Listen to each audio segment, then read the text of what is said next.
ജലീലിന് പിഴച്ചോ എന്നതാണ് ചോദ്യം. P R Sunil കൂടി നമുക്കൊപ്പമുണ്ട് ഡൽഹിയിൽ നിന്നും. പി ആർ സുനിൽ, ജലീലിന് പിഴച്ചോ? യഥാർത്ഥത്തിൽ എനിക്കിതൊരു വലിയ തമാശയായിട്ടാണ് തോന്നുന്നത്. ഇതൊരു വലിയ വിവാദമാക്കിയ ലീഗിൻ്റെയും കോൺഗ്രസിൻ്റെയും ഒക്കെ തന്നെ ഒരു രാഷ്ട്രീയ ബുദ്ധിയെ ഞാൻ അഭിനന്ദിക്കുകയാണ്. ജലീലിനെ നമുക്കറിയാം, അദ്ദേഹം ഒരു അധ്യാപകനായിരുന്നു, കോളേജ് അധ്യാപകനായിരുന്നു. അപ്പോൾ ഒരു അധ്യാപകൻ്റെ വാത്സല്യത്തോടു കൂടി ഒരു പരിപാടിയിൽ കുട്ടികൾ പങ്കെടുക്കുന്ന, അവർക്ക് അവാർഡ് നൽകുന്ന, അവരെ ആദരിക്കുന്ന ഒരു പരിപാടിയിൽ അവരോട് വളരെ രസകരമായി സംവദിച്ചു എന്നുള്ളതാണ്. അപ്പോൾ ആ കുട്ടികളോട് A+ കിട്ടിയ കുട്ടികളോട് ഹിന്ദിയിൽ ചില മേൽവിലാസമൊക്കെ എഴുതാൻ പറഞ്ഞു. അതിലൊരു പിശക് പറ്റിയപ്പോൾ ആ കുട്ടികളുടെ ചെവിയിൽ പിടിക്കുന്നത് പോലെ കാണിച്ചു, കുട്ടികളെ ശാസിക്കുന്നത് പോലെ, അല്ലെങ്കിൽ സ്നേഹവാത്സല്യത്തോടു കൂടി, ഒരു പിതൃസ്നേഹത്തോടു കൂടി, ഒരു അധ്യാപകൻ എന്ന നിലയിൽ ഒരു പിതൃസ്നേഹത്തോടു കൂടി അവരോട് സംവദിച്ചതിനെ ഒരു വലിയ വിവാദമാക്കി മാറ്റി ഇതൊരു വലിയ ചർച്ചയാക്കി മാറ്റാൻ ശ്രമിക്കുകയാണ്. അത് ശ്രമിക്കുന്നത് MSF ആണ്, മുസ്ലിം ലീഗാണ്, സംസ്ഥാനത്തെ വിദ്യാഭ്യാസ മന്ത്രി N. ഷംസുദ്ദീൻ ഉൾപ്പെടെയുള്ളവരാണ്. ഇന്ന് അദ്ദേഹം പറയുന്നത് കേട്ടു, കഴിഞ്ഞ കാലത്തൊക്കെ തന്നെ സ്കൂൾ വിദ്യാഭ്യാസ രംഗത്ത് പഠിച്ചു വന്നിട്ടുള്ള കുട്ടികൾക്ക് അക്ഷരം എഴുതാൻ അറിയുന്നില്ല, അങ്ങനെയുള്ള കാര്യങ്ങൾ പറഞ്ഞുകൊണ്ടാണ് ഇതിനെ അധിക്ഷേപിക്കുന്നത്. അതൊരു ഗൗരവമായ വിഷയമാണ്, പാഠ്യപദ്ധതിയുമായി ബന്ധപ്പെട്ടുള്ള ഗൗരവമായ വിഷയമാണ്. പക്ഷേ ഇങ്ങനെ ചെവിയിൽ പിടിച്ചു, കുട്ടികളെ അപമാനിച്ചു എന്നൊക്കെയുള്ള ഈ ഒരു വിഷയം വിവാദമാക്കുന്നതിലൂടെ യഥാർത്ഥത്തിൽ ഈ കുട്ടികളെ ഒരു വിവാദ വിഷയമാക്കി മാറ്റാൻ വിദ്യാഭ്യാസ മന്ത്രി കൂടി ശ്രമിച്ചു എന്നുള്ളതാണ് എനിക്ക് പറയാനുള്ളത്. ഞാൻ ഈ പരിപാടി നടന്ന സ്ഥലത്തെ ഒരുപാട് ആളുകളുമായി സംസാരിച്ചു.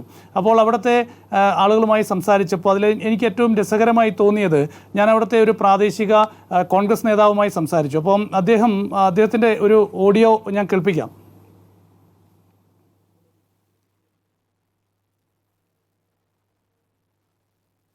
ഞാനത് പിന്നീട് കേൾപ്പിക്കാം. അപ്പോൾ അദ്ദേഹം പറയുന്നത്, അവിടെ ഈ പരിപാടി വളരെ രസകരമായൊരു പരിപാടിയാണെന്നാണ് അദ്ദേഹം എന്നോട് പറഞ്ഞത്.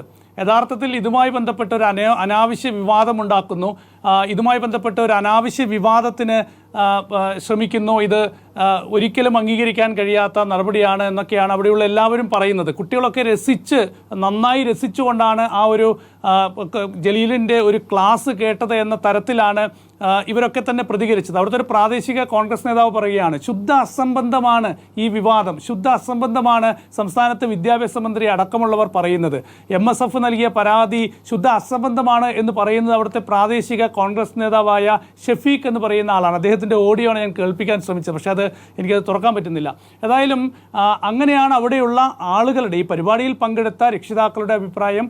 അരുൺ സാർ പറഞ്ഞതുപോലെ എല്ലാ വിദ്യാർത്ഥികളുടെയും അഭിപ്രായം. ഏതെങ്കിലും ഒരു വിദ്യാർത്ഥി പറഞ്ഞിട്ടില്ല ജലീൽ തങ്ങളെ അപമാനിച്ചു എന്ന്. അവർ വളരെ രസകരമായിട്ടാണ് ഈ ഒരു പരിപാടി കേട്ടുകൊണ്ടിരുന്നത്, ജലീൽ പറഞ്ഞത് കേട്ടുകൊണ്ടിരുന്നത്. അവരെ മോട്ടിവേറ്റ് ചെയ്യുന്ന തരത്തിലാണ് ജലീൽ സംസാരിച്ചത്. അപ്പോൾ ആ അർത്ഥത്തിൽ അതിനെ എടുക്കുന്നതിന് പകരം ഇതൊരു വലിയ വിവാദമാക്കി മാറ്റുകയാണ്. യഥാർത്ഥത്തിൽ MSF ഇവിടെ ഉയർത്തേണ്ട വിവാദം എന്ന് പറയുന്നത് PM ശ്രീയിൽ ഒപ്പുവെച്ച് ആ നടപടിയുമായി മുന്നോട്ട് പോകാൻ, അത് പിൻവലിച്ച ആ നടപടിയുമായി മുന്നോട്ട് പോകാൻ ഇപ്പോൾ സംസ്ഥാന സർക്കാർ തീരുമാനിച്ചിരിക്കുന്നു. അപ്പോൾ ആ വിഷയത്തിൽ എന്താണ് MSFൻ്റെ നിലപാട്? യഥാർത്ഥത്തിൽ ലീഗ് ഹൗസിലേക്ക് ഈ വിഷയത്തിൽ MSF മാർച്ച് നടത്തേണ്ടതാണ്. അങ്ങനെ ഒരു മാർച്ച് നടത്തുന്നുണ്ടോ?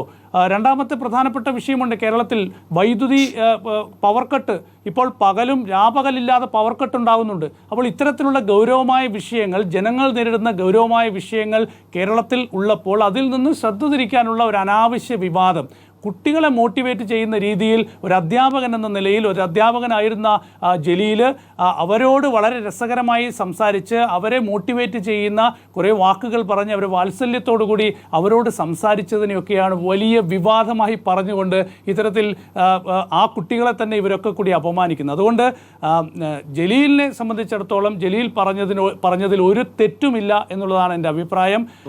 ഇങ്ങനെ തന്നെയാണ് എനിക്ക് ഓർമ്മ വന്നത്, ഞാനൊക്കെ സ്കൂളിൽ പഠിച്ചിരുന്ന കാലത്ത് എൻ്റെയൊക്കെ സ്കൂളിലുണ്ടായിരുന്ന ചില ഇതുപോലുള്ള നല്ല അധ്യാപകരെ കുറിച്ചാണ് എനിക്ക് ഓർമ്മ വന്നത്. അവരൊക്കെ തന്നെ നമ്മളോട് ഈ രീതിയിലൊക്കെ തന്നെ സംവദിക്കുകയും നമ്മളെയൊക്കെ മോട്ടിവേറ്റ് ചെയ്ത രീതിയിലാണ് എനിക്ക് മനസ്സിലായത്. ഏതായാലും ഞാൻ നല്ല അർത്ഥത്തിലാണ്, പോസിറ്റീവായ സെൻസിലാണ് ഞാൻ എടുക്കുന്നത്. ശരി.